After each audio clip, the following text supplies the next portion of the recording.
जय हिंद दोस्तों। तो आज के इस वीडियो में आपका तहे दिल से स्वागत है। तो आज के इस वीडियो में हम लोग फिजिक्स के लेक्चर 2 को लेकर आए हैं। लेक्चर 2 में आगे बढ़ने से पहले हम लोग लेक्चर 1 को रिकॉल कर लेते हैं। तो हमने लेक्चर 1 में अभी तक देखा कि विज्ञान क्या होते हैं, विज्ञान के टाइप क्या होते हैं, उनके डेफिनीसन क्या होते हैं, फिर भौतिक राशियाँ क्या है, भौतिक राशियाँ के टाइप क्या है, मूल राशि क्या है, व्युत्पन्न राशि क्या है, जैसे तमाम इम्पोर्टेंट टॉपिक को देखा और टॉपिक को उसमें कवर किए थे। तो अभी तक आपने उस वीडियो को नहीं देखे हैं तो सबसे पहले जाइए और उसे देखिए। तो चलिए बिना देरी के हम लोग अपने लेक्चर 2 में आगे बढ़ते हैं। तो आज का हमारा टॉपिक होने वाला है कि मात्रक क्या है। ठीक है, तो चलिए। तो कहता है कि मात्रक क्या है।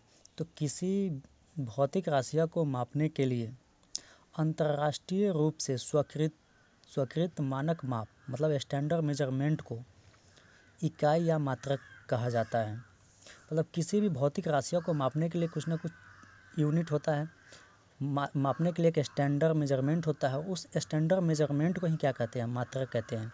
जैसे कि लंबाई, अगर लंबाई को हमको मापना है तो किस चीज़ में मापेंगे, मीटर। तो इस मीटर को ही हम क्या कहेंगे, मात्रक कहेंगे। किसका, लंबाई का। अगर हमें समय को मापना है तो समय को मापने के लिए कुछ ना कुछ इकाई होता है। समय को मापने के लिए हम किस में मापते हैं, तो सेकंड में मापते हैं। तो सेकंड को हम क्या कहेंगे, समय का मात्रक। ठीक इसी तरह अगर द्रव्यमान को मापना है तो द्रव्यमान को हम किस चीज़ में मेजर करते हैं, तो द्रव्यमान को हम केजी में मेजर करते हैं। तो द्रव्यमान का मात्रक क्या हो जाएगा, केजी।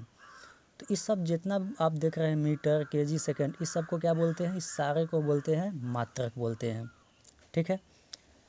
अब बोलता है कि सभी भौतिक राशियों को मापने के लिए दो तथ्यों को ज्ञान होना आवश्यक है। अगर आप किसी भी भौतिक राशियों को मापना चाहते हैं तो आपको दो चीज़ों का ज्ञान होना आवश्यक है। पहला, आंकिक या संख्यात्मक मान, और दूसरा क्या आता है, मात्रक, यूनिट। अगर आप लंबाई को मापना चाहते हैं जैसे कि तो 5 मीटर, तो 5 क्या हो गया, संख्यात्मक मान हो गया या आंकिक मान हो गया। अब मीटर क्या हो जाएगा, मात्रक हो जाएगा। इसी तरह आप द्रव्यमान को मापना चाहते हैं तो द्रव्यमान के लिए 10 केजी, 50 केजी, कुछ भी हो, तो एक तो संख्यात्मक मान होना चाहिए, दूसरा आपका क्या होना चाहिए, यूनिट। तभी तो आप किसका कर पाएंगे, किसी भौतिक राशियों को माप सकते हैं। ठीक है, तो ये आपका मात्रक का महत्वपूर्ण बातें थी। अब कहता है आगे कि मात्रक के कितने टाइप होते हैं। तो मात्रक कितने टाइप के होते हैं, तो मात्रक जो होते हैं दो तरह के होते हैं। एक होता है मूल मात्रक, या इसी का दूसरा नाम है आधारी मात्रक, जिसे इंग्लिश में बोलते हैं फंडामेंटल यूनिट या बेसिक यूनिट। दूसरा होता है व्युत्पन्न मात्रक, जिसे बोलते हैं डिराइव्ड यूनिट। अब देखते हैं कि मूल मात्रक क्या है। तो कहता है कि वैसा मात्रक जिसे व्यक्त करने के लिए किसी अन्य मात्रक की आवश्यकता नहीं पड़ती है, अर्थात जो मात्रक स्वतंत्र होती है, मूल मात्रक कहलाता है।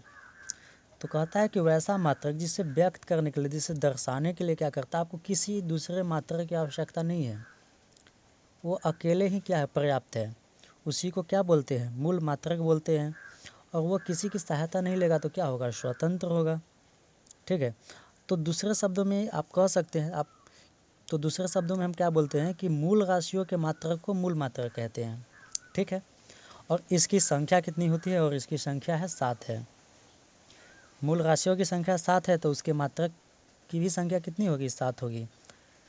तो मूल राशि, उसका मात्रक और संकेत क्या होगा। तो मूल राशि कितना है, लंबाई, और लंबाई का मूल एसआई मात्रक क्या होगा, मूल मात्रक हो जाएगा मीटर। इसको संकेत में क्या बोलेंगे, एम। द्रव्यमान का मूल मात्रक होगा किलोग्राम, इसका संकेत हो जाएगा केजी। फिर कहता है कि समय का मूल मात्रक हो जाएगा सेकेंड, इसका संकेत हो जाएगा एस। फिर विद्युत धारा, चौथा मूल राशि, उसका मात्रक हो जाएगा एम्पियर, और आपका हो जाएगा संकेत एम्पियर। तो इस तरह से हमने अभी तक क्या क्या सीखा, मात्रक क्या है, मात्रक के टाइप कितने होते हैं, और मूल मात्रक क्या है। ठीक है। अब आगे आपको पांचवा मूल मात्रक में हम देखते हैं नेक्स्ट में। तो चलिए, पांचवा आपका मूल राशि हो गया ताप, जिसका मूल मात्रक हो गया केल्विन और संकेत हो गया के। फिर हो गया ज्योति तीव्रता, ज्योति तीव्रता का मात्रक हो जाएगा कैंडेला और जिसको दर्शाते किस में है, सीडी। फिर हो जाएगा पदार्थ का परिमाण, जिसका मूल मात्रक हो जाएगा मोल और जिस संकेत में MOL लिखते हैं। ठीक है। अब इसका कुछ फैक्ट है, उसमें हम देखते हैं नोट में क्या कहता है कि 1960 में संपन्न 11वीं तौल एवं माप के महासम्मेलन में मोल के छोड़कर से सभी आधारी मात्रकों को परिभाषित किया गया। मतलब कि मोल जो है, मोल के छोड़ के पदार्थ के परिमाण का जो मात्रक मोल है, इसे छोड़कर जितने भी सभी 6 मूल मात्रक थे उसको कहाँ परिभाषित किया गया था, 11वीं तौल एवं माप महासम्मेलन में। कब? 1960 में। फिर क्या कहता है कि मोल को 1970 में 14वीं तौल एवं माप के महासम्मेलन में परिभाषित किया गया। तो मोल को हम लोग 1970 में 14वीं तौल एवं माप महासम्मेलन में परिभाषित करते हैं। ठीक है। अब कहता है कि मूल मात्रक के अलावा इसको सपोर्ट देने के लिए 2 संपूरक मात्रक होते हैं। ठीक है। तो कौन कौन है? तो संपूरक राशि पहला में हो गया समतल कोण और इसका मात्रक हो जाएगा रेडियन, जिसके संकेत क्या है, RAD। उसी तरह आपका हो जाएगा ठोस कोण और उसका संपूरक मात्रक क्या हो जाएगा, स्टेरेडियन। ठीक है। और इसका संकेत हो जाएगा SR। ठीक है। अब आगे का, अब नेक्स्ट बोलता है कि व्युत्पन्न मात्रक क्या होता है। तो व्युत्पन्न मात्रक बोला जाता है कि वैसा मात्रक जिसे मूल मात्रकों की सहायता से व्यक्त किया जाता है, अर्थात जो स्वतंत्र नहीं होती है, व्युत्पन्न मात्रक कहलाता है। मतलब कि वैसा मात्रक जो किसकी सहायता से व्यक्त किया जाता है, तो मूल मात्रकों की सहायता से, उसके हेल्प से व्यक्त किया जाता है। और जो दूसरे की सहायता से व्यक्त किया जाएगा वो क्या हो जाएगा, स्वतंत्र नहीं होगा। उसी को क्या कहेंगे, व्युत्पन्न मात्रक।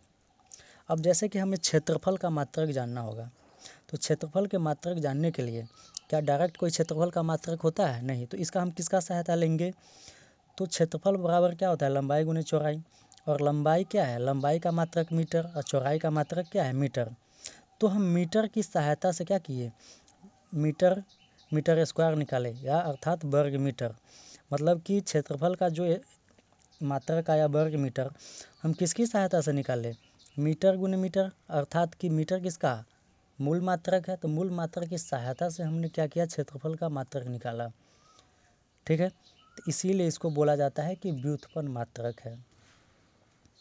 उसके बाद चाल बराबर क्या होता है, तो चाल का डायरेक्ट मात्रक हम नहीं पता कर सकते, उसको किसकी सहायता लेनी पड़ती है, मूल मात्रक की सहायता। तो चाल बराबर होता है दूरी बटा में समय।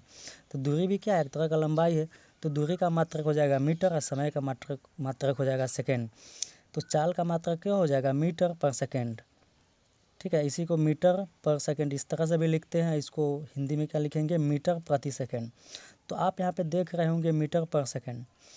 तो चाल के लिए हमको कौन सा मूल मात्रकों की सहायता लेनी पड़ी, एक मीटर का और एक सेकेंड का। इसीलिए बोला जाता है कि चाल क्या है, चाल का जो मात्रक है व्युत्पन्न मात्रक है। ठीक है। तो इस तरह से अभी हम लोग व्युत्पन्न मात्रकों के बारे में जाने। अब अगला क्या कहता है कि सशंक्त पद्धति क्या है। ठीक है। बोलता है कि वह पद्धति जिसमें मूल मात्रकों की सहायता से व्युत्पन्न मात्रकों को आसानी से प्राप्त किया जाता है, सशंक्त पद्धति कहलाता है। तो ऐसा कौन सा पद्धति में हम लोग मूल मात्रकों की सहायता से क्या करते हैं, व्युत्पन्न मात्रक प्राप्त करते हैं, उसी को क्या कहेंगे, सशंक्त पद्धति। जैसे कि वेग, तो वेग तो मूल राशि नहीं है, तो ये हो जाएगा व्युत्पन्न राशि। और व्युत्पन्न राशि का मात्रक भी व्युत्पन्न होगा। तो व्युत्पन्न मात्रक हम कैसे पता करेंगे, तो जिस प्रोसेस से पता करेंगे उसी को क्या बोलते हैं, सशंक्त पद्धति बोलते हैं। तो वेग बराबर होता है विस्थापन बटा में समय। तो विस्थापन का मात्रक मीटर और समय का मात्रक सेकेंड। तो मीटर पर सेकेंड, या इसी को लिख सकते हैं मीटर पर सेकेंड, हिंदी में इसको लिखते हैं मीटर प्रति सेकेंड। तो इस तरह से आपको क्या करते हैं, किसी भी व्युत्पन्न राशि का मात्रक पता करते हैं। और ये जिस प्रोसेस का यूज किया जाता है उसी प्रोसेस को क्या बोलते हैं, उसी पद्धति को क्या बोलते हैं, संसक्त पद्धति बोला जाता है। तो आई होप कि आपको यह वीडियो अच्छा लगा हो तो लाइक, सब्सक्राइब और शेयर अवश्य करें।